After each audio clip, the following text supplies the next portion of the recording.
नमस्कार, मैं ओम प्रकाश टाक Shri Siddhi Vinayak YouTube study channel में आपका स्वागत करता हूं। प्रिय विद्यार्थियों, हमने इससे पहले मूल अधिकारों के बारे में चर्चा की और मूल अधिकारों को हमने व्यवस्थित तरीके से पढ़ा।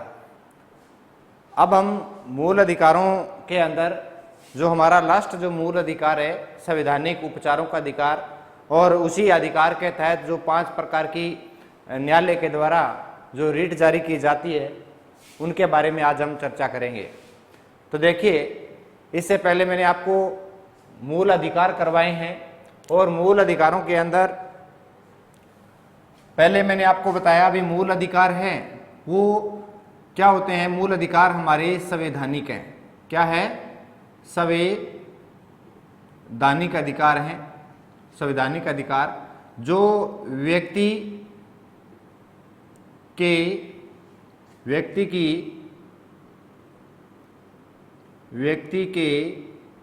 जीवन रक्षा हेतु आवश्यक है। यानी मूल अधिकारों के बिना जीवन की कल्पना नहीं की जा सकती। फिर मैंने आपको मूल अधिकारों के अंदर जो पहला मूल अधिकार करवाया था वो करवाया है कौन सा? समता, या हम कहेंगे समानता का अधिकार। ये हम लोगों ने अच्छी तरह से पढ़ा। 5 प्रकार की समानता है। और उसके बाद में जो सेकंड मूल अधिकार है वो है स्वतंत्रता का मूल अधिकार। ये हम लोगों ने पढ़ लिया है। उसके बाद में नंबर 3 जो हमने पढ़ा वो है शोषण के विरुद्ध मूल अधिकार। उसके बाद में है नंबर 4 जिसे बोलते हैं धार्मिक स्वतंत्रता का अधिकार। और उसके बाद में हमने 5वां जो अधिकार पढ़ा वो है शिक्षा व संस्कृति का अधिकार। उसके बाद में 6ठा जो हमने अधिकार पढ़ा वो है संवैधानिक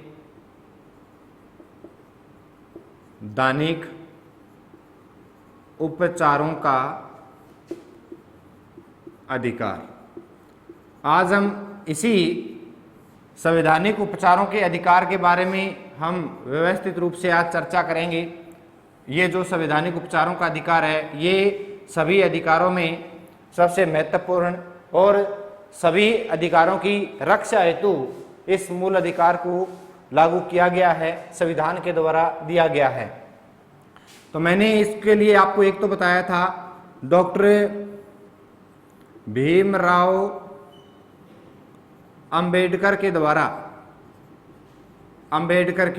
द्वारा इस अधिकार को यानी संवैधानिक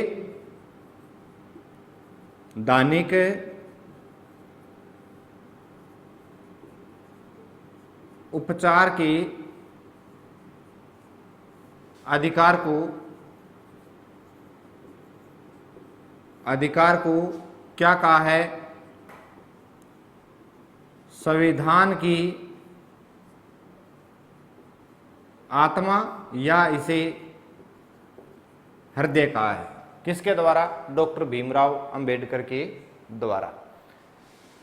ये जो संवैधानिक उपचारों का अधिकार है, इसे सभी अधिकारों का क्या कहते हैं? रक्षक कहते हैं। ये सभी अधिकारों का रक्षक है। सभी अधिकारों का इसे प्रहरी भी हम कह सकते हैं। किसे? संवैधानिक उपचारों के अधिकार को। क्योंकि ये जो जितने हमारे समानता का अधिकार है, स्वतंत्रता है, शोषण है, धार्मिक शिक्षा संस्कृति का है, ये जितने भी हमारे अधिकार हैं, इन सब की क्या करता है? ये रक्षा करता है। अब देखिए, जो संवैधानिक उपचारों का अधिकार है, इस अधिकार के लिए, इस अधिकार को लागू करने के लिए, लागू करवाने के लिए अगर कहीं इस अधिकार, इन अधिकारों का उल्लंघन होता है तो इस अधिकार के तहत हम इस अधिकार को लागू करवाने के लिए सीधा हम या तो सुप्रीम कोर्ट में जा सकते हैं, सुप्रीम कोर्ट जिसे बोलते हैं सर्वोच्च न्यायालय, या हम सीधा हाई कोर्ट है यानी उच्च न्यायालय। देखिए, हम इस अधिकार के तहत मूल अधिकारों का उल्लंघन होने पर संवैधानिक उपचारों के अधिकार के तहत हम सीधे सर्वोच्च न्यायालय या उच्च न्यायालय में अपनी अपील है वो दायर कर सकते हैं और अधिकारों की मांग कर सकते हैं और न्याय है वो प्राप्त कर सकते हैं। हम सीधे जरूरी नहीं है अधीनस्थ न्यायालयों में जाना, हम जब भी मूल अधिकारों का उल्लंघन होता है तो कोई भी व्यक्ति है वो सीधे सर्वोच्च न्यायालय में जा सकता है, उच्च न्यायालय में जा सकता है, यहाँ पे सीधी की सीधी अपील है वो की जा सकती है। अब देखिए, ये जो सर्वोच्च न्यायालय है या उच्चतम जो न्यायालय है वो संवैधानिक उपचारों के अधिकार के तहत जब व्यक्ति को ये अधिकार देता है कि सुप्रीम कोर्ट या हाई कोर्ट में सीधा वो जा सकता है, तो इस स्थिति में क्या होता है, मूल अधिकारों को लागू करने के लिए संवैधानिक उपचारों के अधिकार के तहत मूल अधिकारों को लागू करने के लिए होगा क्या, जो सुप्रीम कोर्ट है या हाई कोर्ट है वो क्या करेगा, सरकार को आदेश या यूं कहें निर्देश देगा, निर्देश देता है। और ये जो निर्देश है, ये जो निर्देश देता है ये 5 प्रकार के निर्देश देता है, 5 प्रकार के निर्देश देता है। अब ये 5 प्रकार के जो निर्देश है इन्हें हम क्या कहेंगे, इन्हें हम कह सकते हैं प्रादेश या यूं कहें रीट। अब देखिए, ये जो 5 प्रकार के जो आदेश दिए जाते हैं, आदेश 5 प्रकार के आदेश देता है, और ये 5 प्रकार के आदेश देता कौन है, सुप्रीम कोर्ट या हाई कोर्ट है। और ये 5 प्रकार के आदेश कब देगा, ये देगा मूल अधिकारों का उल्लंघन होने पर, मूल अधिकारों का उल्लंघन होने पर। और कौन से अधिकार के तहत देगा, तो ये आपको पता है संवैधानिक उपचारों के अधिकार के तहत ये देता है। और ये आदेश किसको दिए जाते हैं, ये सरकार को दिए जाते हैं। मान लो कि सरकार के द्वारा बनाई गई विधि से किसी भी व्यक्ति के अधिकारों का हनन होता है और ऐसी स्थिति में व्यक्ति है वो अपने आप को कमजोर महसूस करता है क्योंकि उसके अधिकारों का हनन हुआ है, और ये अधिकारों का हनन किससे हुआ है, सरकार के द्वारा बनाए गए कानूनों से। तो ऐसी स्थिति में क्या होता है, को जो व्यक्ति जिसके मूल अधिकारों का हनन हुआ है वो व्यक्ति सीधा का सीधा सुप्रीम कोर्ट या हाई कोर्ट में जा सकता है, और संवैधानिक उपचारों के अधिकार के तहत सुप्रीम कोर्ट या हाई कोर्ट क्या देती है, सरकार को कुछ आदेश और निर्देश देती है, और वही आदेश या निर्देश हैं उन्हें हम क्या कहेंगे, प्रादेश कहेंगे या रीट कहेंगे। अब ये जो 5 प्रकार की जो रीट होती है वो कौन कौन सी है वो हम देखते हैं। तो देखिए, 5 प्रकार की जो रीट है उसके अंदर हम पढ़ेंगे सबसे पहले जिसे हम कहेंगे अधिकार परीक्षा रीट। कौन सी, जो 5 प्रकार के प्रादेश या जो आदेश हैं, जो मैंने आपको 5 प्रकार के आदेश बताए हैं, आदेश जिन्हें प्रादेश कहेंगे या हम इसे रीट कहेंगे, जिसके अंदर पहला है जिसे बोलते हैं बंदी प्रत्यक्षीकरण रीट, बंदी प्रत्यक्षीकरण रीट। अब देखिए, हम अलग अलग इनके बारे में चर्चा करेंगे। पहले हम देखते हैं भी कौन कौन सी 5 प्रकार की रीटें होती है। बंदी प्रत्यक्षीकरण रीट है, उसके बाद में जैसे परमादेश है,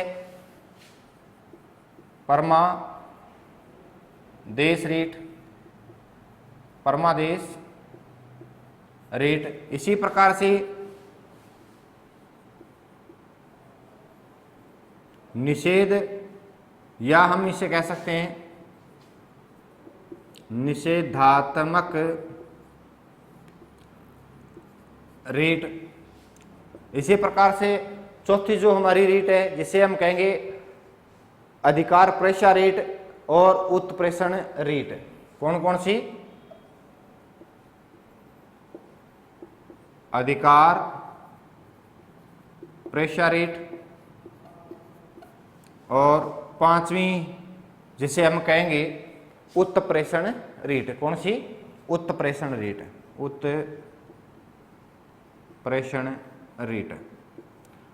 अब ये 5 प्रकार की जो रीटें हैं वो न्यायालय के द्वारा जारी की जाती है, और ये 5 प्रकार की जो रीटें हैं, ये पांचों प्रकार की जो रीटें हैं कौन जारी करता है? ये सुप्रीम कोर्ट है, सुप्रीम कोर्ट या हम कहें हाई कोर्ट के द्वारा ये रीटें वो जारी की जाती है। और ये रीटें कब जारी की जाती है? जब व्यक्ति के मौलिक अधिकारों का उल्लंघन होता है।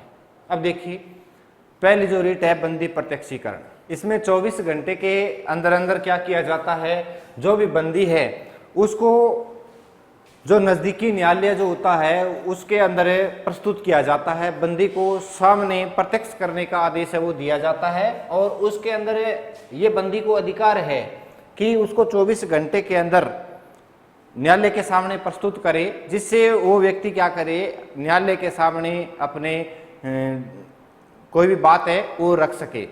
इससे संबंधित ये बंदी प्रत्यक्षीकरण है, ये रिट जारी की जाती है। इसमें होता क्या है? मान लो न्यायालय ये समझे भी जो व्यक्ति जिसको बंदी बनाया गया है वो व्यक्ति किसी गैर कानूनी तरीके से बंदी बनाया गया है, या फिर न्यायालय यूं समझे भी जो भी उसके द्वारा कोई भी बात कही गई और न्यायालय को असंतोष प्रकट हो जाए, बंदी बनाए जाने के पीछे जो कारण होता है उस कारण के पीछे न्यायालय क्या हो, असंतोषित प्रकट हो जाए, तो न्यायालय क्या करता है? ये बंदी प्रत्यक्षीकरण रिट के तहत उसको छोड़ने का आदेश देता है। तो इसमें क्या होता है? बंदी प्रत्यक्षीकरण के अंदर जो भी बंदी है, बंदी को न्यायालय के समक्ष प्रस्तुत किया जाता है, प्रस्तुत किया जाता है। अब जो न्यायालय है, न्यायालय उसके बंदी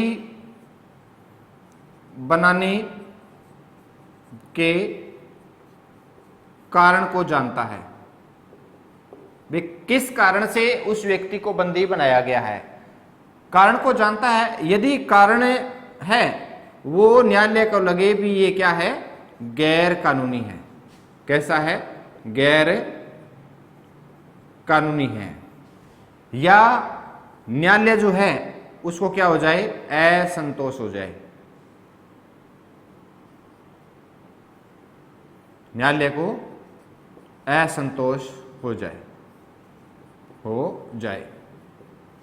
न्यायालय असंतोषित हो जाए भी इस व्यक्ति को क्यों गिरफ्तार किया गया है, बंदी बनाए जाने का कारण कोई उचित कारण न लगे, या न्यायालय को यह महसूस हो कि ये गैर कानूनी तरीके से इस व्यक्ति को गिरफ्तार किया गया है, तो ऐसी स्थिति के अंदर ये रिट जारी की जाती है, बंदी प्रत्यक्षीकरण। और इस रिट के तहत जो न्यायालय है वो क्या देता है, आदेश देता है। आदेश क्या आदेश देगा, बंदी को छोड़ने का आदेश देगा, बंदी को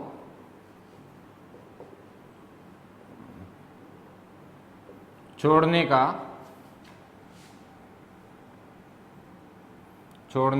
आदेश देगा, छोड़ने का आदेश देगा। अब देखिए, पहली बात तो ये बंदी प्रत्यक्षीकरण जो रिट है, इसके शब्द से ये पता लग रहा है बंदी मतलब वो होता है जिसको गिरफ्तार किया गया है, बंदी बनाया गया है। और प्रत्यक्षीकरण का मतलब प्रत्यक्ष करना, प्रत्यक्ष सामने करना। अब बंदी को प्रत्यक्ष करेंगे, किसके सामने करेंगे, किसके सामने करेंगे? न्यायालय के सामने करेंगे। अब न्यायालय क्या करेगा? वो जांच करेगा, उसके बंदी बनाए जाने के कारणों की क्या करेगा? जांच करेगा। और जांच में ये पाया जाता है भी ये क्या है, जो गिरफ्तारी है वो क्या की गई है? गैर कानूनी तरीके से की गई है, या जो जिस व्यक्ति ने, जिस अधिकारी ने उसको गिरफ्तार किया है वो कोई संतोषजनक उत्तर न दे पाए और न्यायालय असंतोषित हो जाए, तो ऐसी स्थिति के अंदर न्यायालय के द्वारा क्या किए जाते हैं? आदेश जारी किए जाते हैं बंदी को छोड़ने के। तो ये जो बंदी को छोड़ने के जो आदेश जारी किए जाते हैं इसे क्या कहते हैं? बंदी प्रत्यक्षीकरण कहते हैं। तो उम्मीद है मुझे कि बंदी प्रत्यक्षीकरण जो रीट है वो आपके समझ में आ गई होगी। नेक्स्ट जो हमारी रीट है उसके बारे में हम देखते हैं, कौन सी? जिसे बोलेंगे परमादेश रीट। कौन सी रीट है? परमादेश रीट। अब देखो, परम का मतलब होता है अनिवार्य, परम आदेश, परम का मतलब होता है अनिवार्य आदेश, तो आप समझ गए होंगे भी आदेश दिए जाते हैं, तो अनिवार्य आदेश, अनिवार्य आदेश ही इसका क्या होता है? अर्थ होता है परमादेश का। अब देखिए, परमादेश जो रीट है वो कैसे जारी की जाती है? ये भी क्या की जाती है? कोर्ट के द्वारा की जाती है, सुप्रीम कोर्ट या जो हाई कोर्ट है उसके द्वारा ये जारी की जाती है। और ये कोर्ट को ये महसूस हो जाए, न्यायालय को ये महसूस हो, न्यायालय को लगे कि कोई अधिकारी, कोई भी पदाधिकारी है वो अपने दायित्वों का क्या नहीं कर रहा है? पालन नहीं कर रहा है, पालन नहीं कर रहा है, जिससे किसी के व्यक्ति के मौलिक अधिकार है वो क्या हो रहे हैं? प्रभावित हो रहे हैं। तो ऐसी स्थिति के अंदर उस अधिकारी को अनिवार्य रूप से वो कार्य करने के लिए आदेशित करता है कौन? न्यायालय, जिसे कहते हैं परमादेश रीट है। इसके अंदर क्या होता है?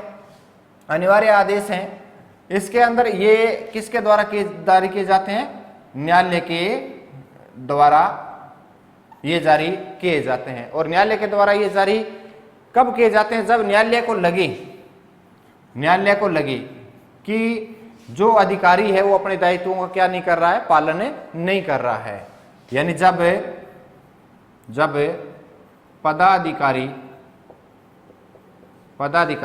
अपने दायित्वों का पालन सही ढंग से न करे, जिससे किसी व्यक्ति के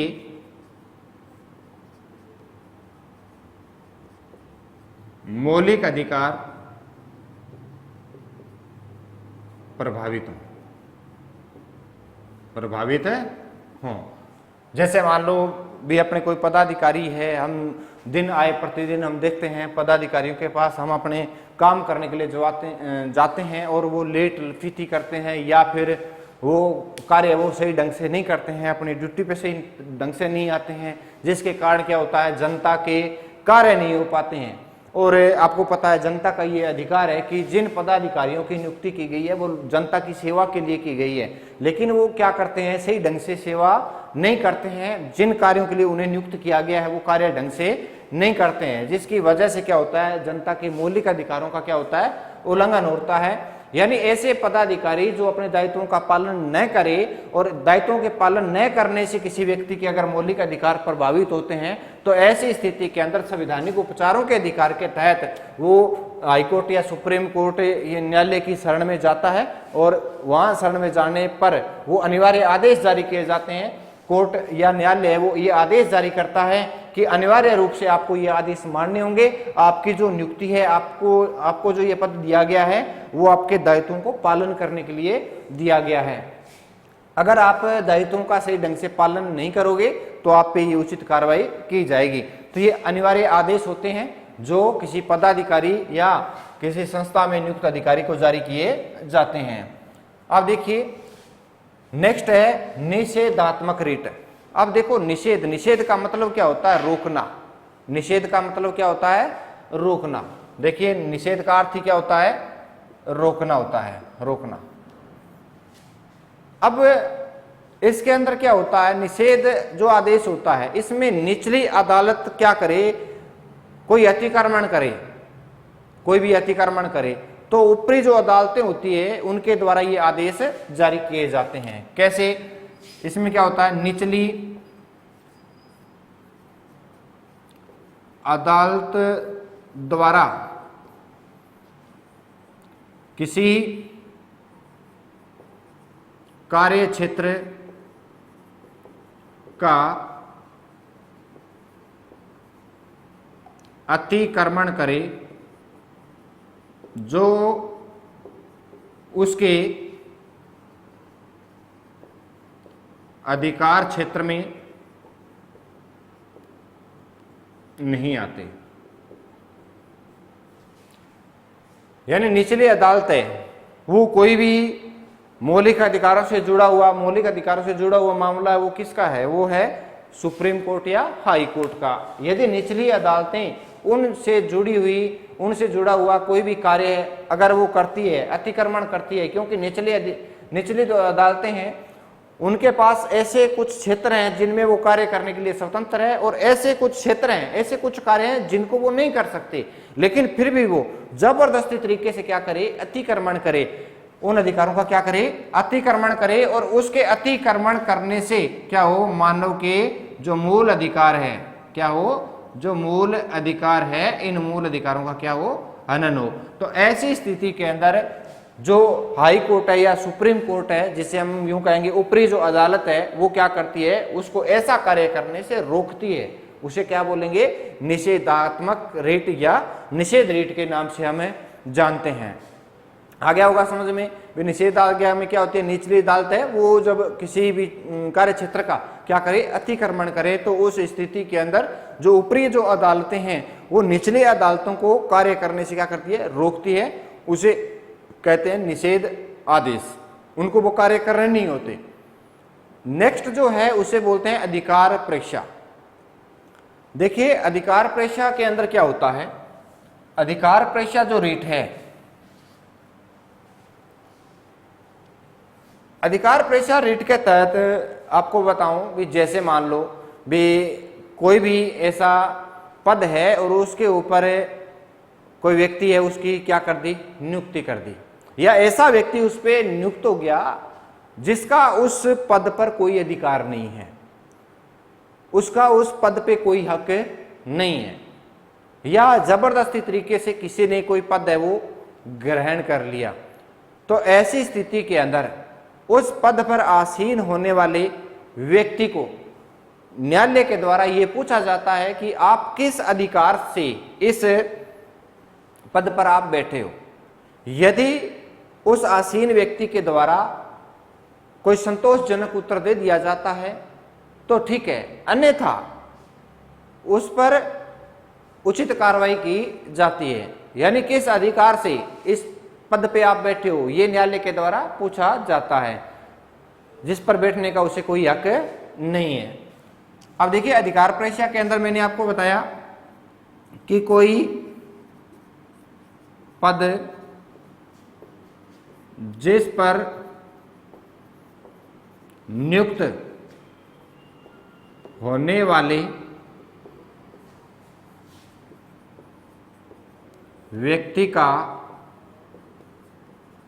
कोई हक न हो, कोई हक न हो, तो ऐसी स्थिति के अंदर ये रिट जारी की जाती है और ये पूछा जाता है कि आप किस अधिकार से इस पद पर आसीन हो। यदि पूछने पर अगर कोई संतोषजनक उत्तर दे दिया जाए तो ठीक है, अन्यथा उस पर क्या की जाती है? उचित कार्यवाही की जाती है। तो ये गैर कानूनी तरीके से अगर कोई व्यक्ति किसी पद को धारण करता है तो ऐसी स्थिति के अंदर ये न्यायालय के द्वारा रिट है वो जारी की जाती है। इसे बोलते हैं अधिकार प्रेक्षा रिट। आपको पता है ना, अधिकार प्रेक्षा बिना अधिकार के किसी पद को क्या करना? प्राप्त करना, आसीन करना। उसके बाद में जो नेक्स्ट जो रीट है वो रीट है उत्प्रेषण रीट। कौन सी है? उत यानी ऊपर, प्रेषण यानी भेजना। इसमें क्या होता है, जैसे मान लो कोई भी अदालत है, कोई भी निचली जो अदालतें हैं या कोई भी अधिकारी है, वो बिना अधिकार के कोई कार्य करे, तो ऐसी स्थिति में ये रिट जारी की जाती है। उस मामले को ऊपरी अदालत में भेजने के लिए कहा जाता है। तो इसमें क्या होता है, कोई या यूं कहें ऊपरी अदालत में भेजना यानी प्रेषण करना। क्या प्रेषण करेंगे, कोई भी जो कार्य है यानी किसी कार्य को जब बिना अधिकार दिए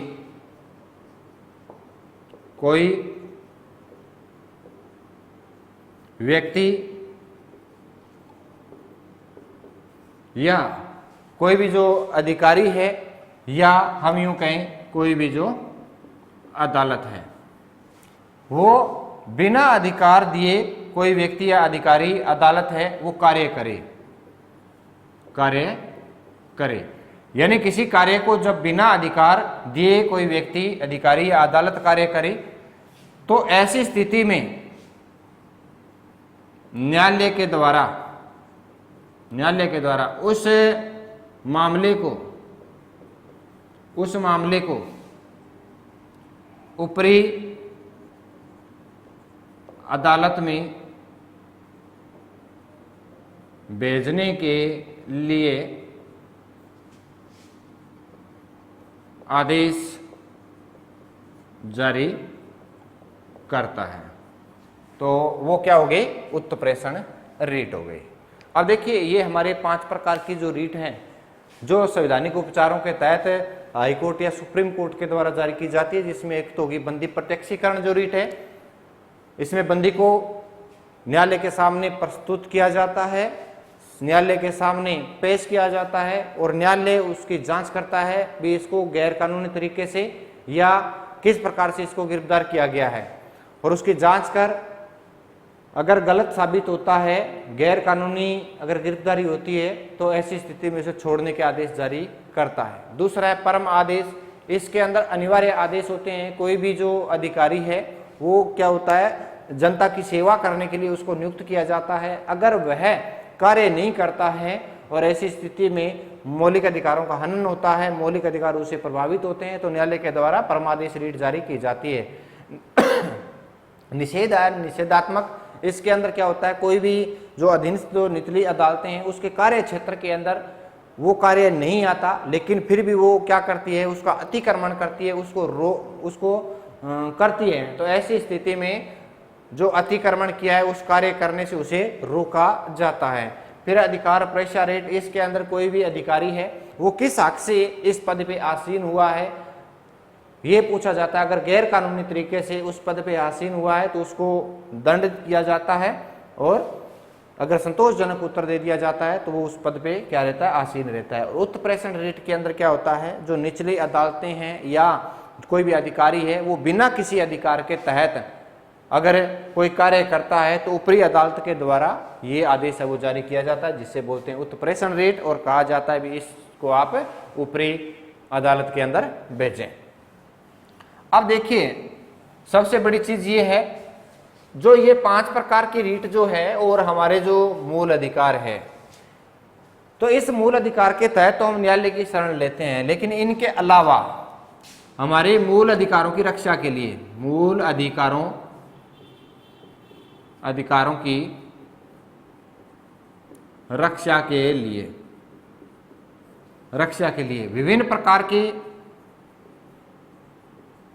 विभिन्न आयोग स्थापित हैं, जो हमारे मूल अधिकारों की क्या करते हैं, रक्षा करते हैं। अब देखिए, विभिन्न आयोग कौन कौन से हैं, जैसे आपको पता है, जैसे बाल आयोग है, इसी प्रकार से जैसे महिला आयोग है, इसी प्रकार से जैसे मानवाधिकार आयोग है, इसी प्रकार से जैसे SC ST जो आयोग है,